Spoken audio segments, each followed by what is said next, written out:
আসসালামু আলাইকুম প্রিয় বন্ধুরা, এই যে ভুঁইরোয়া দেখছো, এই ভুঁইরোয়া কিন্তু ভিডিও করেছি আমি বেশ কয়েকদিন আগে। তবে তখন এই জমিতে কিন্তু মেশিন বা মোটরের পানি দিয়ে পাওয়ার টিলার দিয়ে চাষ দিয়ে কাদা করে এই জমি রোয়া হয়েছে।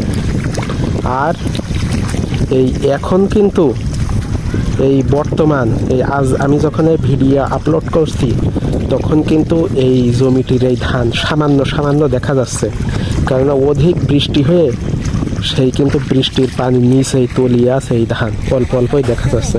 তবে অল্প দিনের ভিতরে যদি 3-4 দিনের ভিতরে পানি টেনে যায় তাহলে এই ধান হবে, তা না হলে এই ধান কিন্তু নষ্ট হয়ে যাবে। তা সবাই ভালো থাকেন, আগামী ভিডিওতে দেখা হবে। আল্লাহ হাফেজ। আলাদা ছোট ছোট করে